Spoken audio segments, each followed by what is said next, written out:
Good morning. Let us learn negative for past perfect continuous tense in today's class, right? So already I told you it is the 8th tense. Past perfect continuous tense.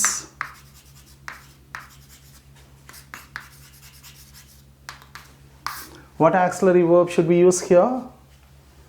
For active voice, had plus been. Then which form of the main verb should we use here? Fourth form of the main verb, right? Okay, what are the keywords should we use here? There are three important keywords. One is till, another is till, until, and then since. So these are the three important keywords, right? Where will you apply past perfect continuous tense? So the first definition is it is used to express how long the action had been going on in the past. The second one is it is used to express an action that had been going on till a certain or some other action happened in the past. முதல் பயன்பாடு என்ன?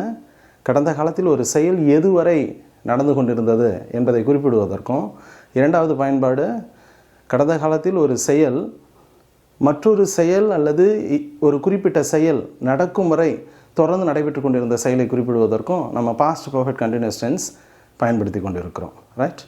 So in today's class we are going to learn how to make negative sentences in this tense.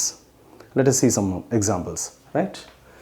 So whenever you make a sentence, you have to follow the sentence pattern. So there is a sentence pattern for negative also. So what is the sentence pattern? You know very well. So the sentence pattern for negative is, so subject has to come at first, next auxiliary verb, next here we have two auxiliaries, one is had and been. So the word not is used to mention the negative meaning. So the word not should come between these two auxiliaries. So then again we have to use the balance auxiliary verb, that been, right? So subject, auxiliary verb, then not, then again auxiliary verb, that been. Next we have to use main verb, next extension, then at the end full stop, right? So whenever you make a sentence, you have to follow the sentence pattern. Then only the making of the sentence is very easy, right? So let us go for examples. அவள் நேற்றிரவு 11 மணி வரை படித்து கொண்டிருக்கவில்லை. So this is the sentence pattern for negative.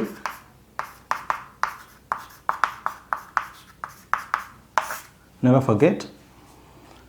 So அவள் நேற்றிரவு 11 மணி வரை படித்து கொண்டிருக்கவில்லை. Here who is the doer? Subject யாரு? அவள். So she. அடுத்தது என்ன பண்ணும்? auxiliary verb had. So she had. அடுத்தது இல்லை என்பதற்கு இங்கிலீஷில் not. So she had not been. She had not been. She had been not அப்படின்னு சொல்லக்கூடாது, right? So the word not should come between these two auxiliaries, right? So she had not been. என்ன செய்து கொண்டிருக்கவில்லை? படித்து கொண்டிருக்கவில்லை. So படிக்கிறதுக்கு என்ன இங்கிலீஷில்? read. readோட fourth form reading. So this is the main verb. So she had not been reading. அவள் படித்து கொண்டிருக்கவில்லை. எதுவரை படித்து கொண்டிருக்கவில்லை? நேற்று இரவு 11 மணி வரை படித்து கொண்டிருக்கவில்லை. ஸோ வரை என்பதற்கு என்ன இங்கிலீஷில்? till. So till 11 last night. Till 11 last night. So at the end full stop. நல்லா கவனிங்க. She subject, had auxiliary verb. So the word not is used to mention the negative meaning. Again the balance auxiliary verb. Then it is the main verb. These are all extension. At the end full stop, right? So let us go for the next example. அம்மா நேற்று இரவு 10 மணி வரை சமைத்து கொண்டிருக்கவில்லை. So யாருடைய அம்மா? My mother. So she is the subject. So my mother. அடுத்து என்ன பண்ணும்? Auxiliary verb not. So my mother had not been. இல்லை என்பதற்கு என்ன இங்கிலீஷில் நம்ம பயன்படுத்துகிறோம்? not. So my mother had not been. என்ன செய்து கொண்டிருக்கவில்லை? அம்மா சமைத்து கொண்டிருக்கவில்லை. So she had not been cooking. My mother had not been cooking. எதுவரை சமைத்து கொண்டிருக்கவில்லை? நேற்று இரவு 10 மணி வரை சமைத்து கொண்டிருக்கவில்லை. ஸோ வரை என்பதற்கு என்ன இங்கிலீஷில்? until or till. So until 10 last night. Until 10 last night. At the end full stop. So நல்லா கவனிங்க. My mother subject, had auxiliary verb, not, been, cooking main verb, until 10 last night, extension, at the end full stop. Right? So let us go for the next example.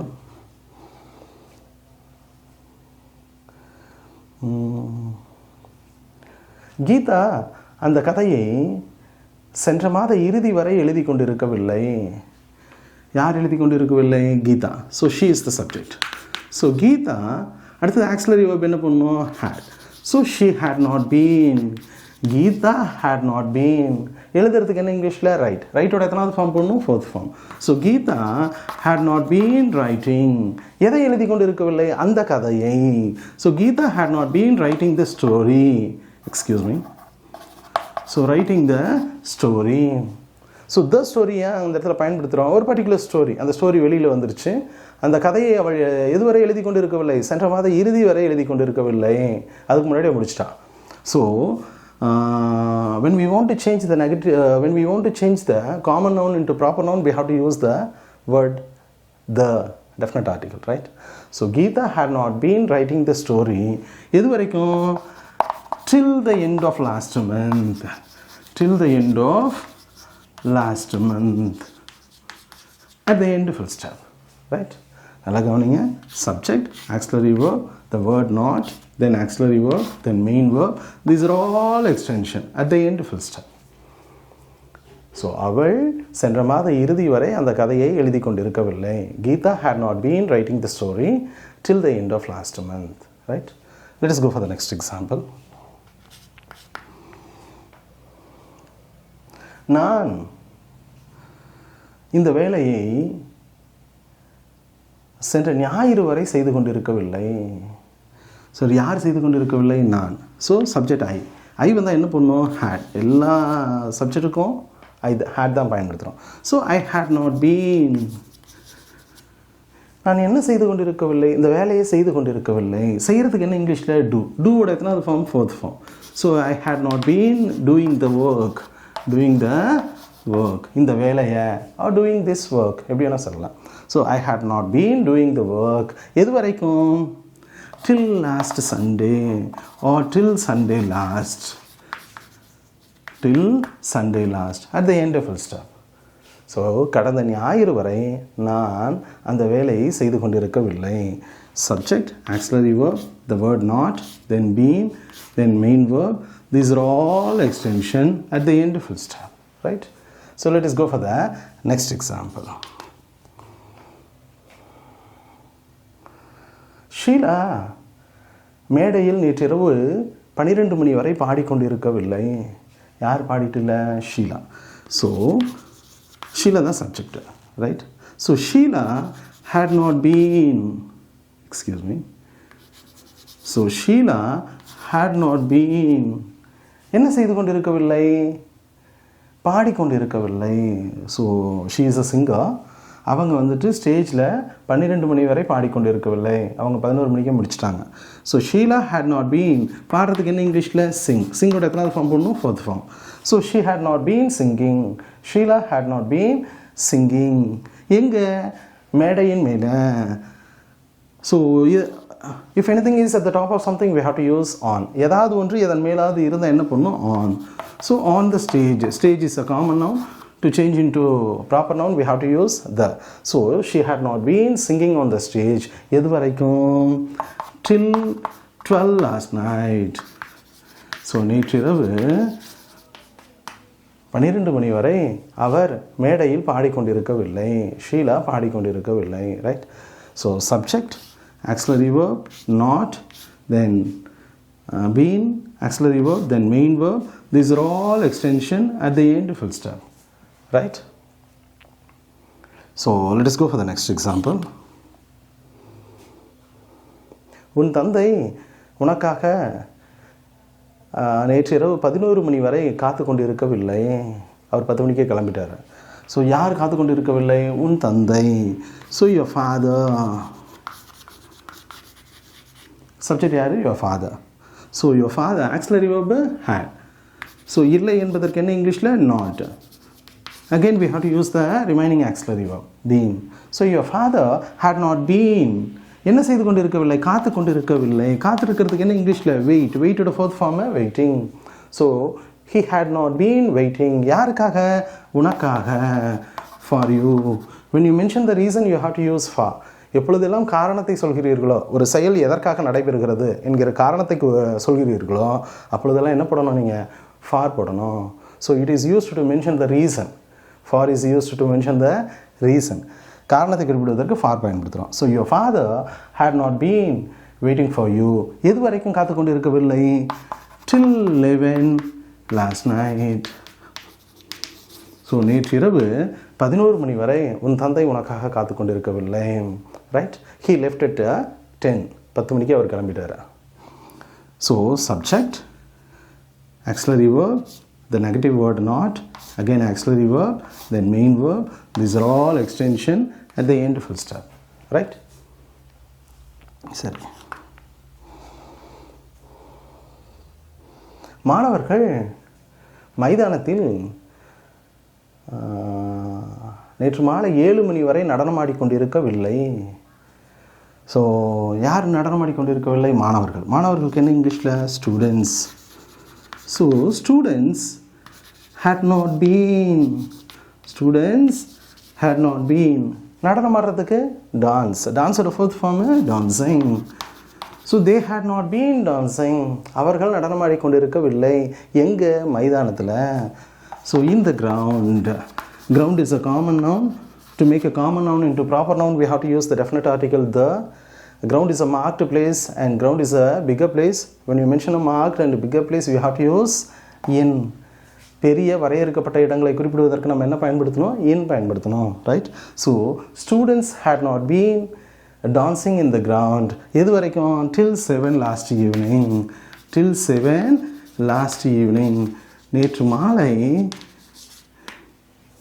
7 மணி வரை மாணவர்கள் மைதானத்தில் நடனமாடிக்கொண்டிருக்கவில்லை. So நல்லா கவனிங்க. Subject, auxiliary verb, the negative word not, again auxiliary verb, then main verb. These are all extension at the end full stop. Right? So let us go for the next example.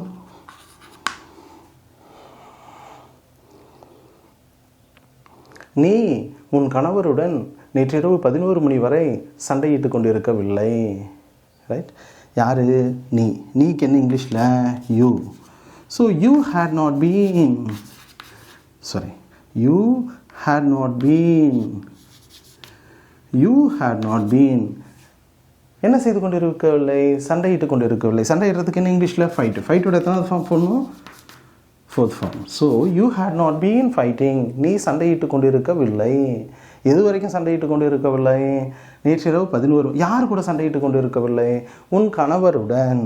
So ஏதாவது ஒன்று எதையாவது ஒன்றை சார்ந்திருந்தால் என்ன பண்ணணும்? With. So with your husband. With your husband. So you had not been fighting with your husband. எது வரைக்கும்? till 11 last night. till 11 last night. நேற்றிரவு 11 மணி வரை நீ உன் கணவருடன் சண்டையிட்டு கொண்டிருக்கவில்லை. Right? So where will you apply with? It is used to mention when something is belonging something. ஏதாவது ஒன்று எதையாவது ஒன்றை சார்ந்திருந்து அப்போ என்ன போடணும்? வித்து போடணும். ரைட்? ஸோ நல்லா கவனிங்க. Subject, auxiliary verb, then not, then main verb, then auxiliary verb, then fighting is the main verb, then these are all extension at the end full stop. Right? So you had not been fighting with your husband till 11 last night. So நேற்றிரவு 11 மணி வரை நீ உன் கணவருடன் சண்டையிட்டு கொண்டிருக்கவில்லை. Right? So let us go for the next example.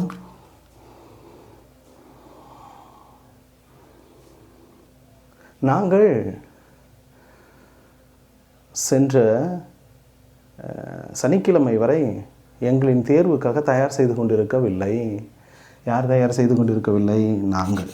So we. So auxiliary verb என்ன பண்ணோம்? had. So இல்லை என்பதற்கு என்ன இங்கிலீஷில்? not. again remaining the auxiliary verb been. So we had not been. என்ன செய்து கொண்டிருக்கவில்லை? தயார் செய்து கொண்டிருக்கவில்லை. தயார் செய்கிறதுக்கு என்ன இங்கிலீஷில்? prepare. So prepared fourth form என்ன? preparing. So we had not been preparing or we hadn't been preparing அப்படின்னு சொல்லலாம். எது வசதியாக இருக்கோ அந்த மாதிரி பயன்படுத்திக்கலாம். So we had not been preparing. எதுக்காக? எங்களின் தேர்வுக்காக. So for our test. For our test. So when you mention the reason, you have to use for. So we had not been preparing for our test. எது வரைக்கும்? Till Saturday last. Till Saturday last. So கடந்த சனிக்கிழமை வரை நாங்கள் எங்களின் தேர்வுக்காக தயார் செய்து கொண்டிருக்கவில்லை. ரைட்? ஸோ நல்லா கவனிங்க. Subject, auxiliary verb, then the word negative, the word which is used to mention the meaning of negative, we use not. Then auxiliary verb been, then main verb, then these are all extension, at the end full stop. Right? So we had not been preparing for our test till Saturday last. கடந்த சனிக்கிழமை வரை நாங்கள் எங்களின் தேர்வுக்காக எங்களை தயார் செய்து கொண்டிருக்கவில்லை. நாங்கள் தயார் செய்து கொண்டிருக்கவில்லை. ரைட்? நல்லா கவனிங்க. பயிற்சி தான் ஒருவரை முழுமையாக்கும். தமிழ் வாக்கியங்கள் மனக்கண்ணில் ஓடணும். அதே மாதிரி வாக்கிய அமைப்பு மனசில் நேராக நிற்கணும். யார் செய்கிறாங்க, காலத்தை குறிக்கும் சொல் என்ன, அது நெகட்டிவ் வரதான் நாட்டு போடுறோம், நெகட்டிவ் இல்லைன்னா நாட்டு தேவையில்லை. அடுத்தது எத்தனாவது form of the main verb போடணும், அப்புறம் மிச்சம் மீதி எக்ஸ்டென்ஷன், அதையெல்லாம் ஒவ்வொன்றா சேர்த்துனோம்னா கடைசியாக முற்றுப்புள்ளி வாக்கியம் கிடச்சிரும். Right? If you are so well versed in forming sentences, automatically you will start to talk in English so continuously and so fluently. Right? தொடர்ந்து அழகாக சரியாக பிழை இல்லாமல் நம்மளால் பேச முடியும். பயிற்சி ஒன்று தான் உங்களுக்கு உதவி செய்யும். Right? As time goes on, certainly it is very easy and it is possible. Right? So have confidence, trust you at first. It is easily taken. சுலபமாக அதை எடுத்துக்க முடியும். Right? So exercise sentences have been given in the link. Please do exercise. And the answer key for the last class has also been given in the link. Please utilize it. Let us meet in the next video. Thank you.